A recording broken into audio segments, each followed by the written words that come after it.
The grand hall of the Galactic Council sparkled with light that bounced off the polished stone walls.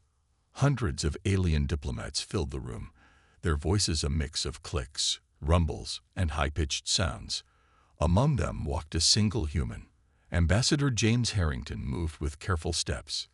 He was tall for a human, with dark gray hair cut short and a face that showed no emotion. His black suit was simple but perfect, just like Earth's government had ordered. No fancy decorations, nothing that would make the aliens think humans were trying too hard. "The human arrives," whispered a Dravid counselor, his purple skin wrinkling in disgust. "Look how soft they are. No protective scales, no extra limbs, just pink flesh waiting to be torn." Harrington heard this with his enhanced ears but showed no reaction. Let them think him weak. It was better that way. The three ruling species, the lizard-like Dravids, the massive four-armed Exorethians, and the floating gas creatures called Mechthar, watched from their high seats as Harrington approached the speaking platform. Ambassador Harrington of Earth announced the Chamber I, first human representative to address the Galactic Council. Harrington bowed slightly. When he spoke, his voice was quiet, forcing everyone to lean forward to hear him. "Honored Council, Earth thanks you for this opportunity. Though we are new to space travel, we bring unique perspectives. We seek trade rights in the systems near our home and offer our medical technology in exchange." High Chancellor Kress of the Dravids tapped her claws against her chair. "The human speaks of trade as if they deserve equal standing," she said, not bothering to lower her voice. "Your species has barely left its planetary cradle." The room filled with alien laughter. Harrington remained still. Inside his mind, combat computers analyzed every exit, every potential threat. The implants beneath his skin, hidden from all scans by technology the Council races couldn't imagine, remained dormant.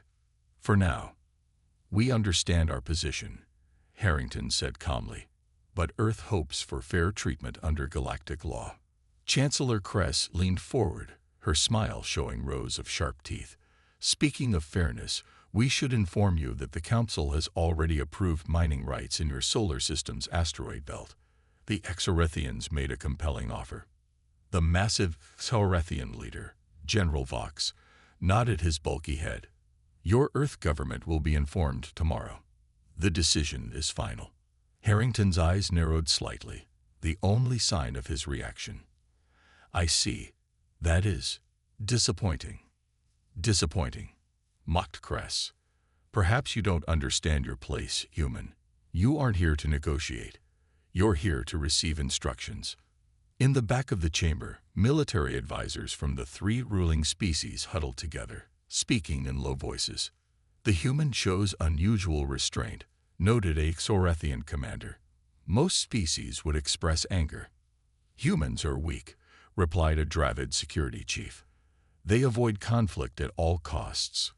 Their official records show this one has no military background, just a career diplomat." "Still," said the Mechthar advisor, its gaseous form pulsing with concern, "we should remind them of their place. A small incident would ensure they understand the hierarchy." The Korethian nodded. "My warriors will deliver a message tonight. Nothing fatal, just enough to send Earth a clear warning." None of them knew the truth about James Harrington. His diplomatic credentials were real, but they hid a different history. Before becoming ambassador, he had another title. Commander James Reaper Harrington, the most effective special operative in Earth's history. The man who ended the Mars Rebellion in a single night. The shadow that three planetary warlords had feared until their last breaths. As Harrington left the chamber, his communicator secretly transmitted to Earth. First contact proceeding as expected. Council hostile. Preparing for contingencies. Back on Earth, Admiral Chen read the message and sighed. "May the stars help them if they touch him," she whispered to her empty office. Night fell on Centauri Prime as three moons rose above the gleaming towers. Ambassador Harrington walked alone through the diplomatic quarter. His steps were measured and calm. The path to his quarters took him through a garden area. Empty at this late hour. Harrington stopped. His enhanced senses detected movement in the shadows. 12 shapes surrounded him. The bulky forms of Xorethian warriors with their 4 muscular arms. They wore light armor with no markings. This would be an unofficial attack, then. Human, growled the leader, stepping forward. The council believes you need a lesson in respect. Harrington sighed, as if merely inconvenienced. I suggest you reconsider this course of action. The Xorethians laughed, a rumbling sound like stones rolling downhill. Is the human afraid? The leader mocked. We won't kill you, just break enough bones to send a message. Harrington loosened his tie slightly. I'm not the one who should be afraid. They attacked all at once, as Harrington had expected. His diplomatic suit, seeming like ordinary cloth, suddenly hardened as hidden systems activated. The first punch from a Xorethian hit him like a truck, but the suit absorbed most of the impact. Time slowed for Harrington as his combat implants engaged. The Council had banned all weapons in the diplomatic quarter, but they hadn't considered that humans had turned their own bodies into weapons. The security cameras captured everything. Later, analysts would watch in disbelief as the human diplomat moved with impossible speed. One moment he stood surrounded. The next, he flowed between attackers like water. The first Xorethian went down when Harrington struck a nerve cluster at the base of its neck, a weakness not mentioned in any public database on Xorethian biology. The second and third fell when he targeted pressure points in their secondary arms. What are you? Gasped the leader as his warriors dropped around him. Harrington didn't answer. His movements were precise, efficient. No wasted energy. No emotion. Just the cold application of force exactly where needed. 2 minutes after it began, the fight ended. 12 Xorethian warriors lay unconscious but alive. Harrington straightened his tie and brushed dust from his sleeve. The only sign of the battle was a small cut on his cheek. The station's security systems had recorded everything. In the Council's private monitoring room, the Dravid security chief watched with wide eyes. Impossible, she whispered. The human's file said nothing about combat training. She quickly contacted Chancellor Kress. The warning didn't go as planned. The human. He defeated all 12 warriors. Defeated? Kress hissed. How? Humans are weak. This one isn't. He moved like nothing I've seen before. In his quarters, Harrington sent an encrypted message to Earth. Diplomatic incident occurred, attacked by 12 Xorethian warriors, all neutralized. No permanent damage inflicted. Awaiting instructions. Admiral Chen read the message in her command center on Earth. She wasn't surprised. The Council had walked right into their own trap. Activate Protocol Cerberus, she ordered her staff. Prepare the stealth corvette for immediate departure. Her second-in-command looked worried. Protocol Cerberus. That's the diplomatic failure contingency. Yes. Chen nodded. But I suspect Ambassador Harrington might have other ideas. Within minutes, a sleek black ship with no markings prepared to leave Earth orbit. As the engines powered up, Chen received another message from Harrington. Counterman Cerberus extraction. Diplomatic channels still open. Send instead Package Omega. We'll continue mission. Chen smiled. Package Omega wasn't a weapon or a team. It was information. The full, unredacted file on Commander Reaper Harrington's military career. Information that would arrive just when the Council decided what to do with their troublesome human diplomat. Very well, Reaper, Chen whispered. We'll play it your way. The Galactic Council chamber buzzed with nervous energy the next morning. Word of the night's events had spread quickly. Many alien representatives glanced at the entrance, waiting for the human diplomat to appear. Chancellor Kress sat with the other council leaders, her purple scales tight against her skin. When the human arrives, she told them, we will control the narrative. This was clearly a misunderstanding between guards and a diplomat who overreacted. General Vox of the Xorethians shifted uncomfortably. My warriors remain unconscious. Their neural systems are damaged in ways our doctors don't understand. They will recover, Kress said sharply. The important thing is to put the human in his place. The chamber doors opened. Ambassador Harrington walked in, his posture perfect, and his face calm. The small cut on his cheek was the only evidence of last night's fight. He carried a small data device in one hand. A heavy silence fell as he approached the speaking platform. When he spoke, his voice was quiet, just as before, but now everyone noticed something different about it. A hidden edge, like a knife wrapped in silk.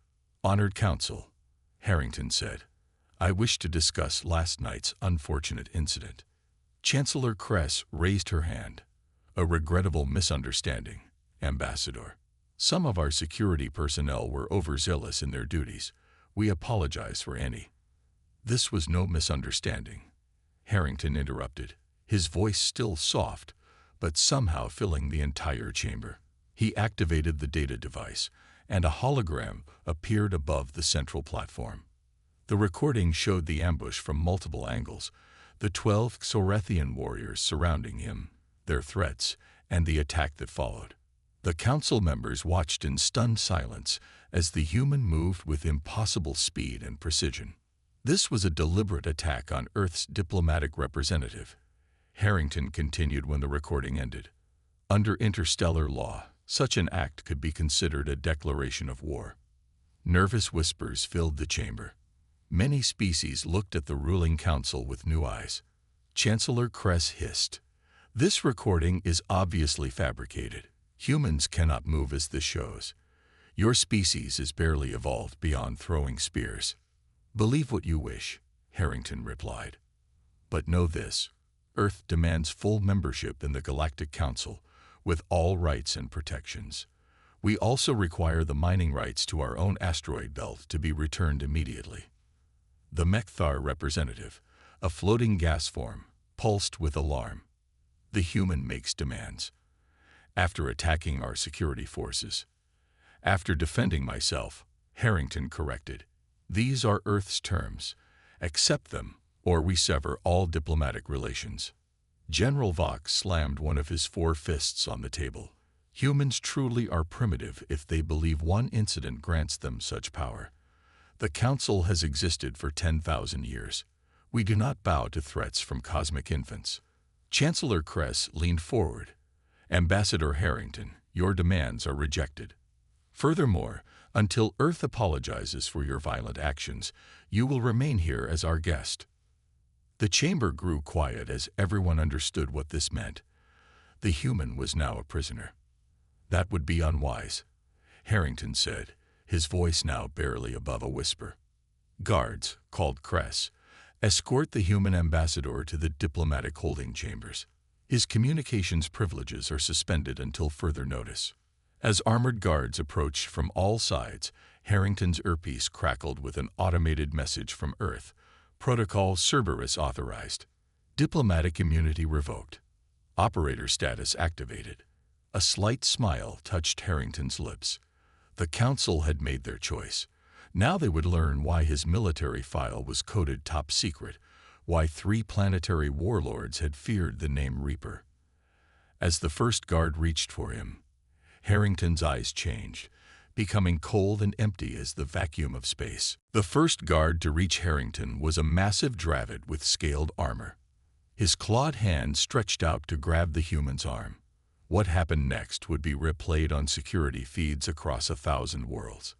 Harrington moved, not with the careful restraint he had shown against the Xorethians, but with deadly purpose. His hand caught the guard's wrist and twisted. The sound of breaking bones echoed through the chamber. "I warned you," Harrington said as the guard fell. Chancellor Kress rose from her seat. "Seize him. Use maximum force." More guards rushed forward. Harrington's diplomatic suit suddenly changed, the fabric hardening into armor as hidden systems activated.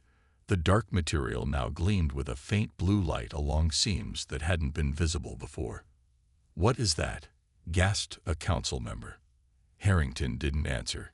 His hands moved in precise patterns, striking pressure points, and weak spots that weren't in any alien medical database. Guards fell around him, some unconscious, others clutching injured limbs. "This is impossible," General Vox growled. "Scan that suit."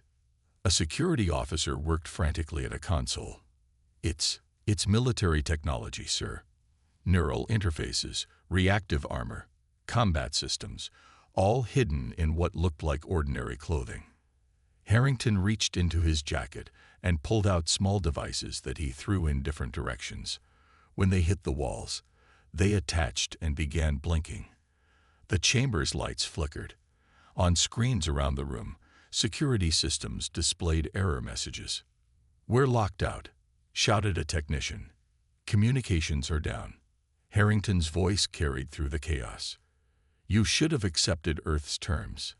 He wasn't even breathing hard as he disabled 2 more guards. "Now you'll learn why that was your only good option." Chancellor Kress backed away, suddenly afraid. "What are you?" "I was Ambassador James Harrington," he replied, walking toward her with measured steps.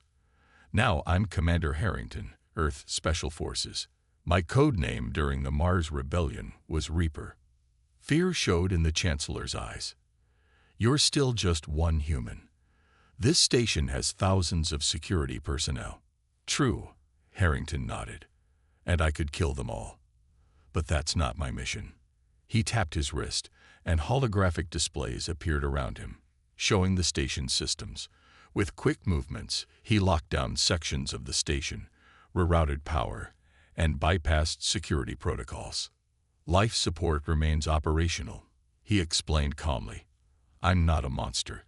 But weapons systems, communications, and transportation are now under my control." On Earth, Admiral Chen addressed an emergency session of Parliament. Screens showed the chaos unfolding at the Galactic Council. "The Council has committed an act of war by detaining our ambassador against all interstellar conventions," she said, her face grim. "We've activated our contingency plan." A Parliament member asked, "What exactly is this contingency?"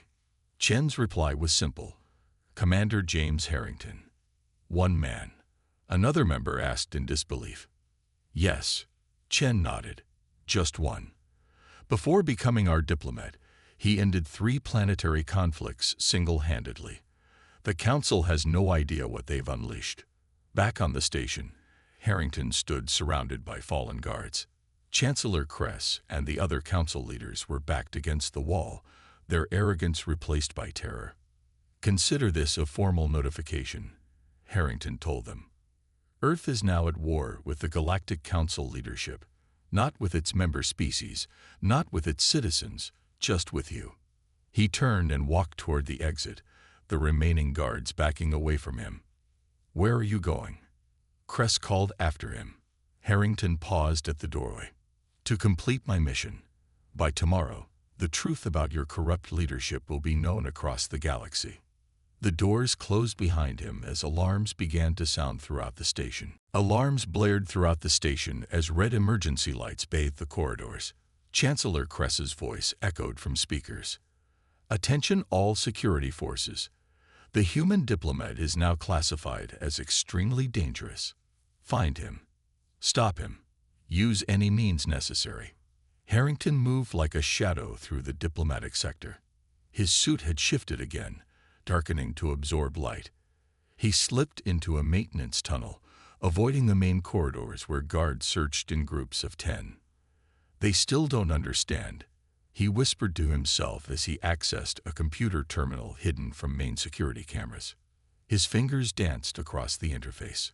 The terminal showed station schematics, security patrol routes, and most importantly, the Council's secure archives. That was his true target. Not revenge, but information. Through his earpiece came scattered communications as security teams coordinated their search. "Seal all exits from the diplomatic sector. Deploy hunter units to levels 30 through 35. The human can't escape. There's nowhere to go." Harrington smiled slightly. They thought he was trying to escape. That was their first mistake. Their second was sending their elite hunter units after him. These hunters, specially trained tracking experts from various species, were designed to find fugitives.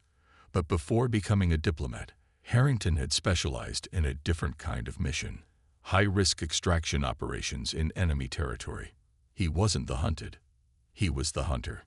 In the Security Control Center, General Vox pounded his fist on a console. "How can one human evade our entire security force?" A nervous technician replied, "Sir, we've lost contact with Hunter Team 3. That's the third team to go silent." "Is he killing them?" Chancellor Kress asked, her voice shaking. "No," the technician answered, checking medical signals. "They're alive but unconscious. He's being careful." "Careful?" Vox roared. "He's toying with us." Harrington moved through the dark spaces of the station. Maintenance shafts, air ducts, and service corridors that only repair drones used. His combat implants gave him perfect night vision, while his suit's systems filtered the paralytic gas that security had pumped into several sections. He encountered a hunter team, 4 specialized trackers with advanced sensor equipment. Before they could react, he struck with surgical precision. 4 bodies hit the floor without a sound. From one of them, he took a security badge. From another, a data device. The data device revealed something disturbing: classified council documents about Earth. As he scanned them, his eyes narrowed. Plans for a containment strategy, military assessments of Earth's defenses, draft orders for a preemptive strike. The Council had never intended peaceful relations. Their fear of humanity's rapid technological advancement had led them to plan Earth's subjugation from the beginning. Harrington accessed a secure channel using codes only he and Admiral Chen knew. "Earth Command, this is Reaper. The situation is worse than we thought. Council was planning a first strike against Earth, sending proof now." He attached the files and sent the transmission through a series of bounced signals to avoid detection. Admiral Chen's voice came back, clear despite the distance. "Received, Reaper. This changes everything. Your new orders." "I'm proceeding to Phase 2, Harrington replied. "Send the package to the coordinates I'm transmitting. And Admiral, make sure it arrives with full media coverage." "Understood. Earth stands ready." Harrington closed the channel and checked his suit's systems. Power at 82%. Weapons operational. Medical diagnostics showing minor injuries, but nothing critical. He pulled up station schematics again, plotting his route to the Council's secure archives. The path would take him through heavily guarded areas, but he had surprise on his side. The Council still didn't know his true target. As he prepared to move, Harrington's face showed determination rather than anger. This wasn't about revenge. This was about justice, not just for Earth, but for all species the Council had manipulated over centuries. "Time to change the galaxy," he whispered, and slipped back into the shadows. As Harrington made his way toward the secure archives, something unexpected happened. The station-wide communication system activated, but it wasn't Chancellor Kress's voice that spoke. It was Tala Jen, the Mekthar representative. "Attention all beings on Centauri Prime," her melodic voice announced. "This is Council Member Tala Jen. I must speak truth in this time of crisis." In the main security center, Chancellor Kress hissed with rage. "Shut her down.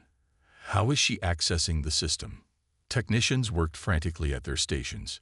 "We can't, Chancellor. Someone has locked us out of communication controls." Harrington paused in a maintenance shaft, listening as Tala Jen continued.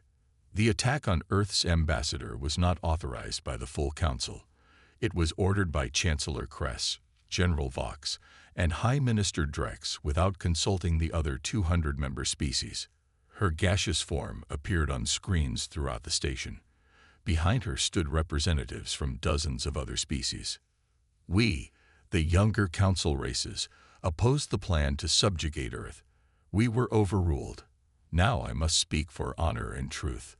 The human ambassador was attacked without cause, and when he defended himself, he was illegally detained." Harrington smiled slightly. He had suspected divisions within the council, but hadn't expected anyone to speak out so openly. This changed things. Throughout the station, security teams hesitated. Some looked at each other in confusion. Others lowered their weapons. Chancellor Kress screamed at the screens, "This is treason. Anyone who supports this statement will be removed from the council." Talagen's voice remained calm. "We no longer recognize your authority, Chancellor. Your corrupt leadership ends today." Harrington resumed his journey through the station's hidden pathways. With the council in disarray, security would be divided and confused. The perfect time to reach the archives. In one section of the diplomatic quarter, he encountered something unexpected. A group of civilian representatives from various species huddled in fear. "It's the human," one whispered as Harrington appeared from a service door. He raised his empty hands. "I'm not here to harm civilians. My quarrel is with Kress and her allies, not with you." A small furry representative stepped forward. "Is it true what Talagen said? You were attacked first." "Yes," Harrington replied. "Earth sought peaceful relations. The council leadership had other plans." The representative nodded. "Many of us suspected the ruling three were becoming tyrannical. What will happen now?" "Change," Harrington said simply, then continued on his way. Desperate to regain control, Chancellor Kress ordered a new tactic. Flood sections 12 through 20 with paralytic gas. Maximum concentration. "But Chancellor," a security officer objected, "there are civilians in those sections." "Do it," she snarled. "We must stop the human at any cost." Throughout those sections, warning lights flashed as vents released thick white gas. People of various species collapsed, gasping for breath. Harrington's suit, designed for hostile environments, automatically sealed and filtered the toxins. He moved through the gas-filled corridors, stopping occasionally to drag unconscious civilians to safer areas. Finally, he reached the entrance to the secure archives. 2 guards remained at their post, loyal to Kress despite everything. "Stand aside," Harrington told them. "I don't want to hurt you." "We have orders," one replied, raising his weapon. Harrington sighed. "So do I." The confrontation lasted less than 5 seconds. Inside the archives, Harrington found what he sought: the complete records of the Council's corrupt dealings. Not just plans against Earth, but evidence of manipulation, resource theft, and oppression against dozens of species over centuries. As he downloaded the files, his earpiece activated with a message from Earth. "Package arriving in 20 minutes. Galactic media has been alerted." Harrington nodded to himself. Perfect timing. He set the downloaded evidence to transmit to every communication device in the station. The truth was about to change everything. On the edge of the Centauri system, a sleek black ship emerged from faster-than-light travel. The human vessel, named Nemesis *, carried no visible weapons. Its stealth systems made it nearly invisible to standard scanners. Inside the Council station, alarms sounded as security detected the approaching ship.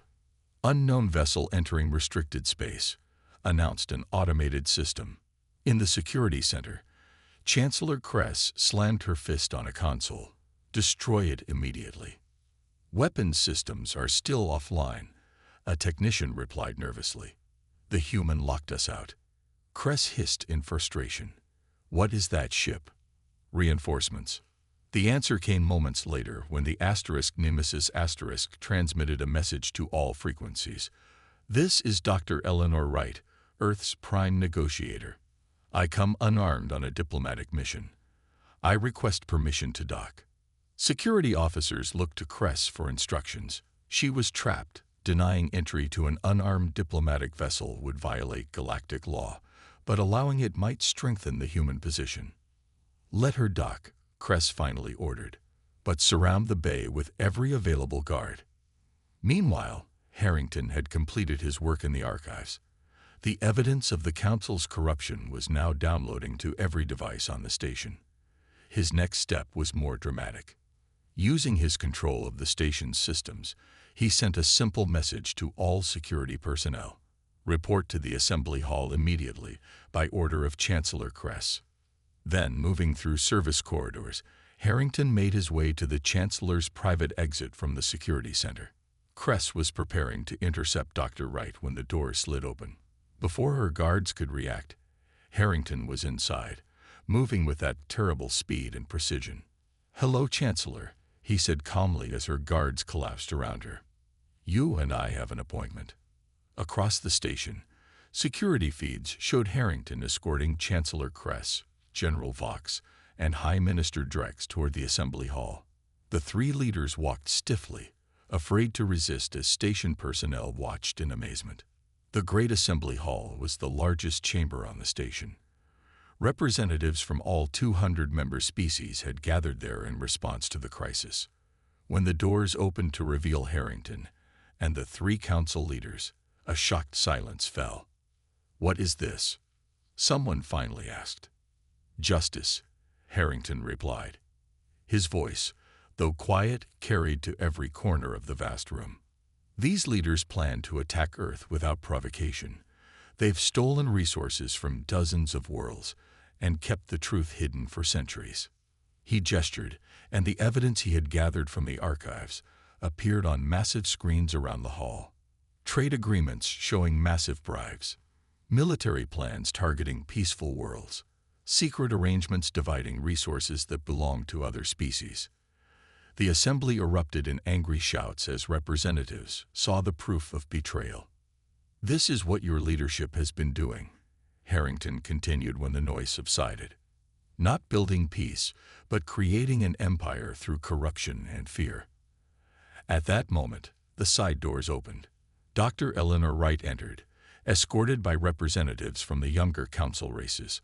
Unlike Harrington in his combat-ready suit, she wore simple diplomatic attire, a reminder of what this meeting should have been from the beginning. "Dr. Wright," Harrington acknowledged with a slight bow. "Earth's true voice has arrived."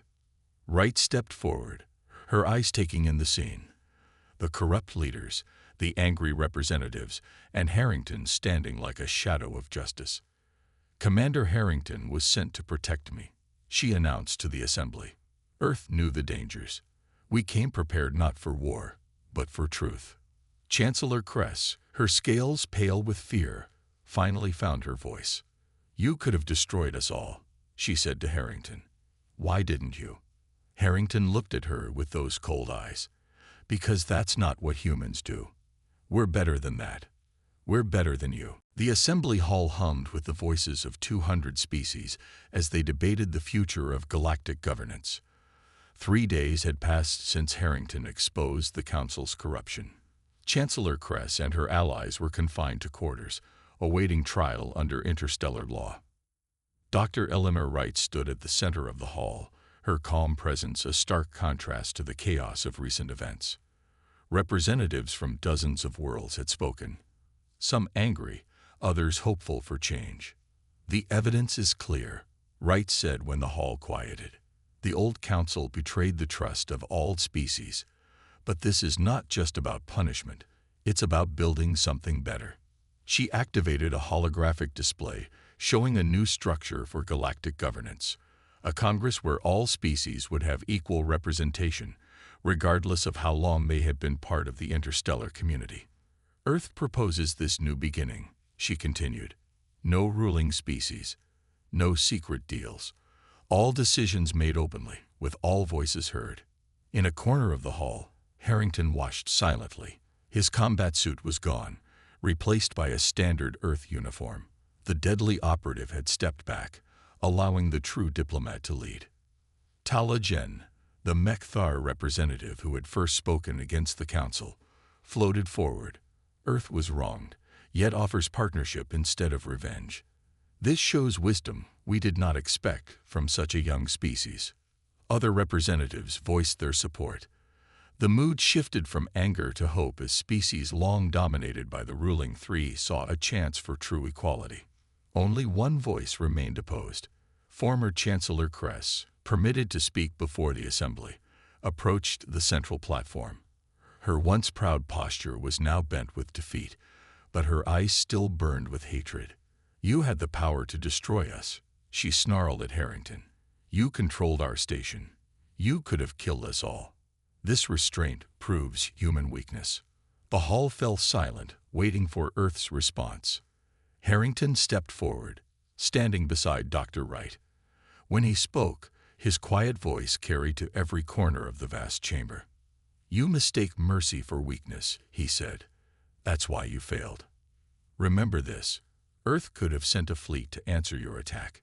Instead, they sent one diplomat." He gestured to himself. "One human was all it took. Imagine what we could accomplish as allies instead of enemies." His words hung in the air, powerful in their simplicity. Throughout the hall, representatives nodded in understanding. The vote that followed was nearly unanimous. The old council was dissolved. A new Galactic Congress would rise in its place, with all species having equal voice. Earth would share its defensive technologies with all peaceful worlds, while the corrupt former leaders would face justice. As the historic session ended, Admiral Chen contacted the station from Earth. "Congratulations on a successful mission. The President offers you the position of Earth's Security Council representative, Commander." Harrington looked at the message for a long moment before responding. "Request permission to decline. My work is done." Later, as Dr. Wright prepared to begin her role as Earth's first congressional representative, she found Harrington on an observation deck, looking out at the stars. "What will you do now?" she asked. "Go home," he replied simply. "I've seen enough of politics and violence." "You changed the galaxy," Wright said. "They'll never forget what happened here." Harrington shook his head. "They shouldn't remember me. They should remember what we stood for: justice, truth, and the chance for something better." As his ship departed the next day, Harrington filed his final report to Earth Command. It contained just one line: "Diplomatic mission accomplished through alternative means." The galaxy had learned what happens when you mistake humanity's patience for weakness, and what happens when you give humans a chance to build rather than destroy. In the years that followed, the name Reaper faded from memory, but the lessons of those few days endured in the peace and justice of the new Galactic Order.